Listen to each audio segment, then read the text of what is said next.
Alright folks, today I'm going to show you some of the things that I do to avoid shaky video and how you can implement it right away so that you can get buttery smooth footage straight out of camera. And this is no matter if you're shooting handheld or if you're using a gimbal.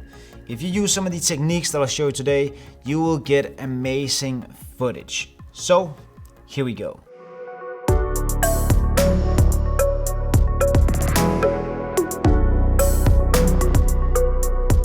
A lot of ways of how to avoid shaky video, and there's a lot of tools out there we can use to kind of make sure that we can get that camera stabilized. First of all, we can always take your camera and add it to a gimbal, but it's not always that when we add a gimbal to it that you won't have camera shake. If your gimbal isn't properly balanced or the settings are off, you can still get camera shake. Just make sure that when you have your camera and you're shooting on a wide angle lens, turn the IBIS off. I always turn the IBIS off because if you're shooting on a 16mm like this one right here, you can kind of get a distorted footage and it'll look shaky, and it'll also make people seasick when they see a video because the camera and the gimbal is not working together when you have the IBIS on. So I always recommend turn the IBIS off when you're shooting on a gimbal and you'll get much more stabilized footage.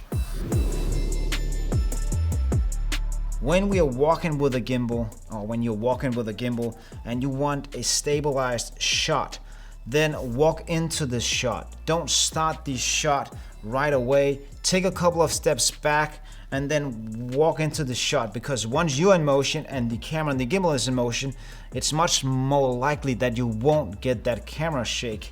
And then when you end the shot, then keep walking a couple of steps so that you just don't stop, because it's harder to cut on it when you just stop. So have a couple of steps more when you walk out of the frame.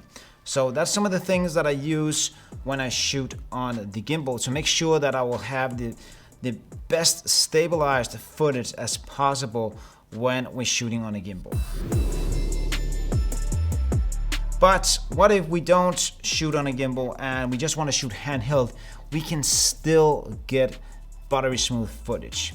And this is no matter what camera you're shooting on, as long as you use some of these techniques here. And first of all, the most important thing is that you have at least 2 points of contact when you're shooting with your camera. And I have one hand on the one side and one hand on the other side, and then I keep the camera as close as I can to my body, and then I use my body to kind of shoot with the camera.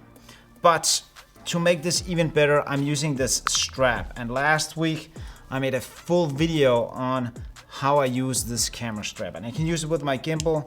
I can clip it into here so I can hang it to the side, and I can also get a rest from my back.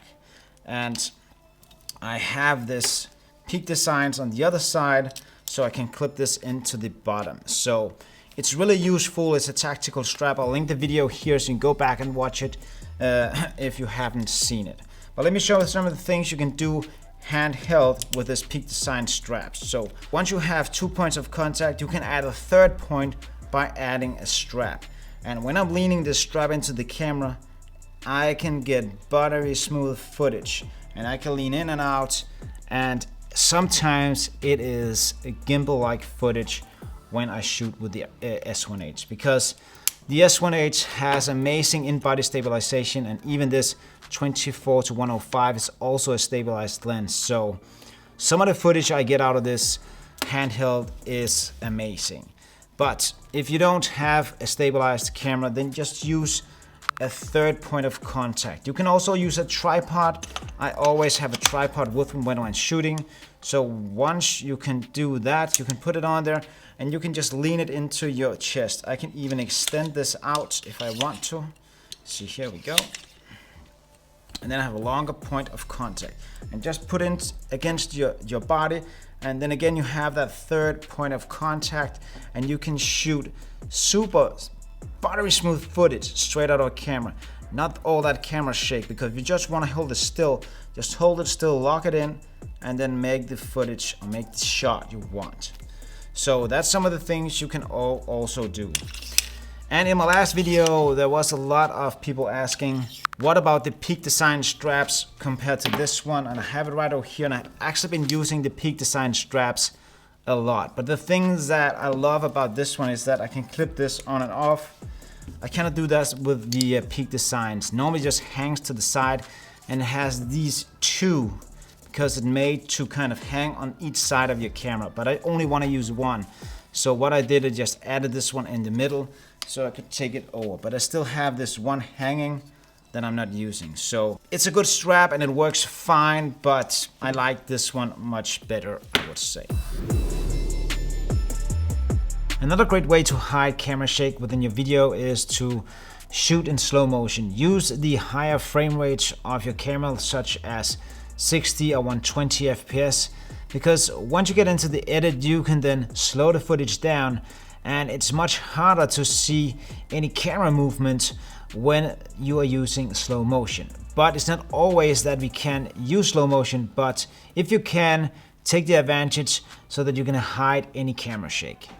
And the last tip of the day is to use some kind of wheels. I use the Segway, and this is the best way to stabilize your footage.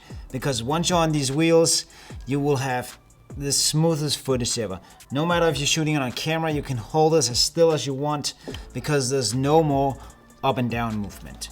But the downside is it's super heavy to carry around, but once it's on your feet, it's worth everything. So put it onto the strap, hold it still, and just move forward with the Segway, your one wheel, and you will see you will have gimbal-like footage straight out of a handheld camera. But again, you'll have to carry the Segway or the one wheel around. It's also a heavy tool, but it's a really powerful tool.